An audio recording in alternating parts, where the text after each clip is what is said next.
there in a nutshell is PCOS, is an insulin issue that's changing your follicles, which is creating cysts, which is creating more testosterone from decreasing sex hormone binding globulin and increasing the conversion from estrogen to testosterone. So one thing, Clinical Pearl, is if you look at testing and you only do testosterone and it says, oh, your testosterone's normal, but if you don't look at DHT, you didn't ask the full question. So the DHT could be high, giving you PCOS, and your testosterone might actually not register as too high. So when you do the Dutch test, it will test all of them. There are 2 Dutch tests. There's the complete and then the plus. The plus is like $100 more. And if you have insomnia and cortisol issues, do the plus, because that will do all of your metabolites while you sleep to see if your cortisol is the issue with your insomnia. So before I get into treatment, I put no cyst ? So when there's no cyst in PCOS, it's an HPA axis issue. Remember from last week, what affects the HPA axis?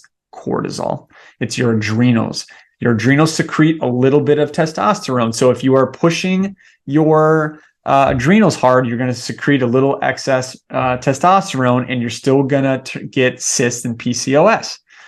Or you might not get cysts, but you're going to get still PCOS symptoms. So the HPA axis, back to last week, is crucial to regulate. Your cortisol, your stress hormone, absolutely crucial. All right, last page. So what do we do about insulin? Well, diet and exercise, obviously. We talked about it last week. But the same stuff. We go golden thread, right? Because it has some berberine in there. And berberine improves insulin metabolism in your follicles. That's how it works. Regenerozyme Heart has blood sugar regulating properties with things like inositol, which I'll talk about next, chromium, essential fats, B vitamins, and it also has melatonin in there a little bit. It's the last ingredient, so it's the smallest amount in Regenerozyme Heart, but melatonin really helps your egg quality.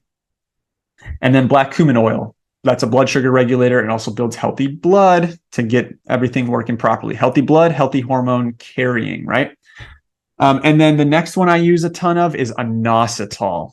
Inositol is very sweet. It's actually like a derivative of a B vitamin, but I use it for when people have sugar cravings because they can chew on it. There's powder they can taste. It's super sweet, tastes phenomenal.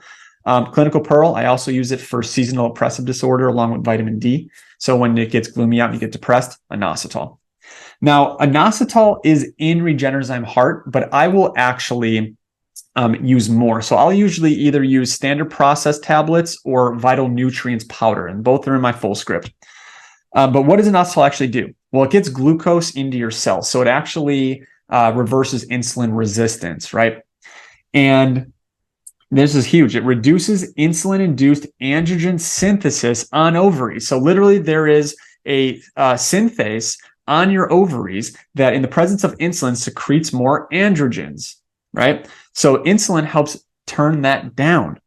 And then it also increases that sex hormone binding globulin. So it really, really, really helps PCOS. And like I said, it's in InspireCell, it's in Regenerozyme Heart, but I usually do a little more than I use it in addition if you have PCOS. And then what turns down the conversion from that insulin does from estrogen to testosterone? Resveratrol, and I'll give you one more. It's called VitalGuard Supreme. That's one that I use for infections during pregnancy. It's a chrysanthemum. And so that has something in there called apigenin, I think it is. It's I don't want to butcher it, but it's a component of chrysanthemum, which is VitalGuard Supreme, that actually helps with resveratrol turn down the conversion from estrogen to testosterone. And then to take it one more further, to stop the conversion of testosterone to that DHT is reishi. So reishi Supreme, and zinc, which is in Regenerozyme Heart. It's in InspireCell. It's in Immune Armor. Remember, Immune Armor and black cumin oil, it'll build health. The brilliance of Vervita is its broad spectrum. So resveratrol and VitalGuard to turn down the process of estrogen to testosterone, and then reishi Supreme and zinc, which is in Regenerozyme Heart, if you're already on it, or InspireCell or Immune Armor, to turn down the conversion from testosterone to DHT. Okay, last but not least, I talked about magnesium, vitamin D in the methylation video. Remember, I talked about how if you have a VDR, a vitamin D receptor issue, you need cofactors to absorb it. Well, that would be magnesium, which is in Regenerozyme Heart and in Spiracell. But I usually find you need a little more than what's in Regenerozyme Heart. Even though Regenerozyme Heart has more than in Spiracell, but still need a little bit more when there's these things going on.